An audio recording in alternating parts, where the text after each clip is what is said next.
mga kabataan! Welcome to Balangkas ng Bansa. Ever wondered how politics, governance, and government affect your daily life? Let's dive into the tricky triangle and show you how it works. Ano, ready na ba kayo? Let's play! Simple triangle, the politics, governance, and government. These three work hand in hand. Pero paano nga ba? Let's act it out. Class, we need to elect a new president for our classroom officer. Sino ang mga kandidato? Ako po, ma'am. Yes. This section shows the politics part, where the candidate wants to influence your decision. Once elected, the president will implement our classrooms. This is governance. And who makes sure that those rules and policies were followed? Well, the teacher. Sa nakaraang eksena, nakita natin ang interplay ng politika, pamahalaan at pamamahala. Politics is the struggle for power, while governance is how that power is exercised through institutions like government. For example, when we elect officials like class presidents or national leaders, we exercise political power. Once elected, those leaders need to govern effectively. That's governance. At sino ang nagpapatupad ng governance? That's where the government comes in, as the authority that ensures order and progress. Different ideologies are like choosing your favorite ice cream. Each flavor represents a different way of viewing the world. Pero ano nga ba ang ideolohiyang ito? At paano ito nakakaapekto sa ating lipunan? Sa simpleng termino, ang mga ideolohiya ay koleksyon ng mga paniniwala at prinsipyo na bumubuo sa isang sistema ng pag-iisip tungkol sa politika at pamamahala. Liberalism values personal freedoms and rights. Conservatism emphasizes traditions and social stability. Socialism promotes equality by redistributing wealth, and communism that pushes for a classless society. May mga ideolohiyang tulad ng fascism at Nazism that prioritize the state over individual freedoms. Dangerous ideologies that have caused immense harm. These ideologies aren't just theories because they influence our leaders' decision from policies to governance styles. Kaya dapat alam natin kung saan tayo nakatayo ang mga leader natin when it comes to ideologies.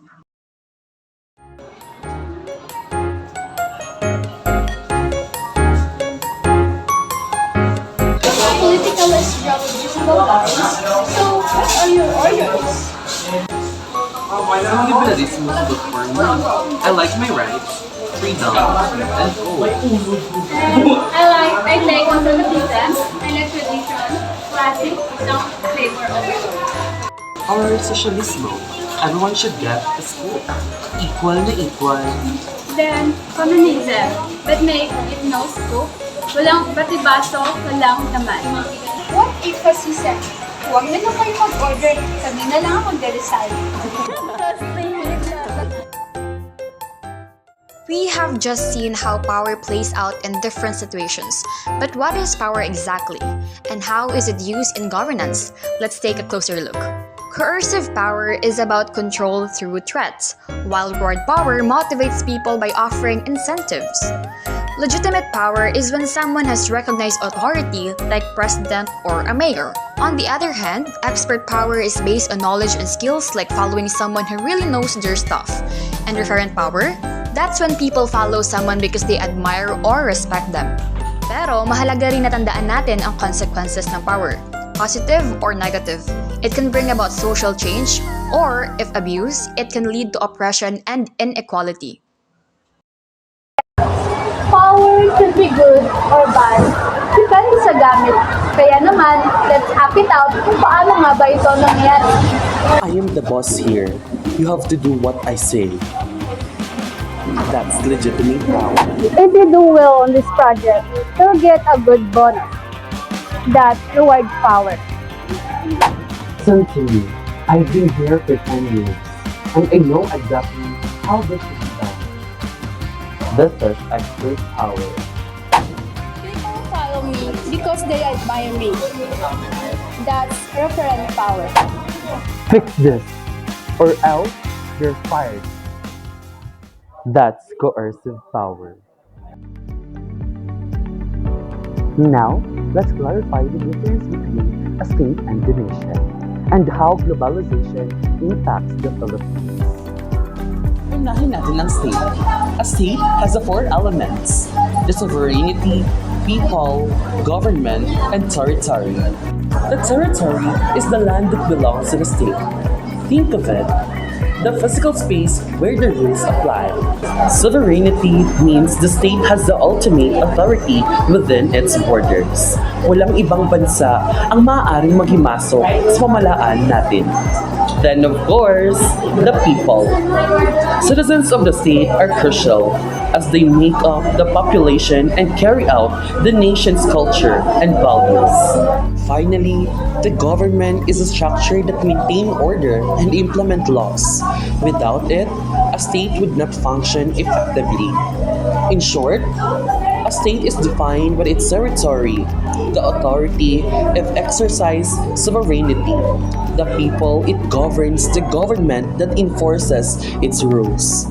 Kaya, importanteng malaman ang pagkakaiba nito sa nation, which is more about cultural identity of the people.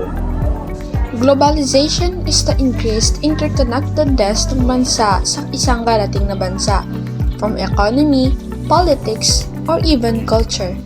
And one of its impact is the adaptation of cultures of one another. Do you know why got Bini popular?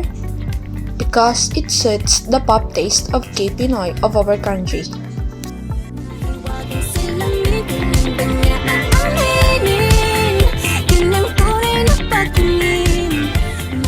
Pero globalization also comes with challenges like economic inequality and loss of cultural identity, which is why governments need to carefully manage its impact. Mahiwagang salamin? Sino kaya ang pinakamagaling? Remember, you got it, pero huwag mong kalimutan ang kuko ng Pinoy. And now, let's explore the fascinating evolution of the Philippine politics from pre-colonial times to our present democratic government. Are you guys ready to travel with me? Now, let's go. First, the pre-colonial era. Sa panahon na ito, ang mga dato, ang mga pamahalaan ay nakabatay sa kanilang pamunuan. May kanya-kanyang liderato ang bawat barangay at ang mga dato ang nagdedesisyon para sa kanilang komunidad. This system was decentralized from a governance where leaders were chosen based on wisdom and strength, reflecting the early Filipino values of community and leadership. Here we are, colonizing the beautiful archipelago. Welcome to the Spanish era, with the Spaniards came and centralized government that aimed to take control of the beautiful island of the Philippines.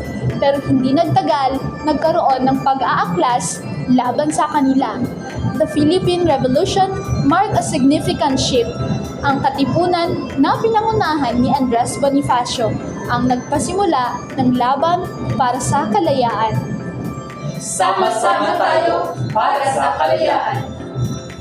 Pero ang balita, may usapan-usapan daw na si Emilio Aguinaldo ang may kinalaman sa pagkamatay ni Bonifacio. Ironically, Aguinaldo, who later became the first president, was implicated with the death of Bonifacio, which shows the complexities of our revolutionary history. We bring democracy and education to the Philippines. And now, welcome to the American colonial era. Under American rule, we saw the introduction of democratic institutions, but also a struggle for genuine autonomy. We are here to liberate you. After the American era, we have already the Japanese occupation. And the Japanese occupation was a dark time, tested the Filipino resilience. However, despite the challenges and hardship, it sparked further nationalism. Isang bagong simula para sa ating bansa. After the World War II, we finally gained independence, but challenges like For the poverty sake and of political national instability security, I must persisted. control. Martial law marked a period of repression. Martial law marked a period of repression and human rights abuses, leading to widespread about the sudden and eventual revolution. Tayo'y nagkakasa para sa kalayaan. And now, the EDSA revolution restored democracy, emphasizing the importance of civic engagement and the power of the people. Now, from leadership of the datu to our current democratic practices, Philippine politics has evolved through struggle, resilience, and unity. Understanding this history empower us to be an active citizen of today.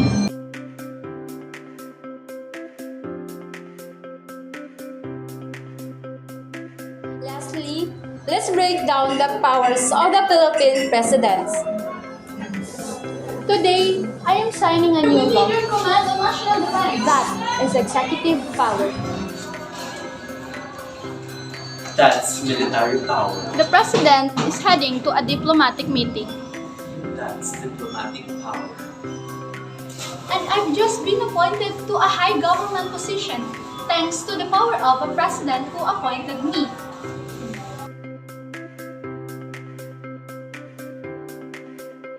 The president holds a lot of power. But remember, this Ang all in pagkakaroon ng service to the kaalaman people. patungkol sa politika, ideolohiya at kapangyarihan ay mahalaga sa ating lahat, hindi lamang sa mga eksperto. Ang lahat sa atin ay mayroong responsibilidad na makilahok at makialam sa mga isyong nakakaapekto sa ating komunidad. Kaya't lagi nating tandaan na ang pagiging edukado sa politika ay nagbibigay sa atin ng kakayahan na magdesisyon ng maayos at mag-ambag para sa mas maayos na kinabukasan. Dahil ang pagbabago ay nagsisimula sa atin mismo. At ngayon natapos na ang ating diskusyon at nakita natin na ang politika at pamamahala ay hindi lamang isang abstract na ideya. Ngunit ito ay bahagi ng ating pang-araw-araw na kabuhayan. Mula sa halalan sa classroom hanggang sa mga malalaking desisyon sa gobyerno, may epekto ito sa kung paano tayo mamuhay bilang isang mamamayan ng Pilipinas.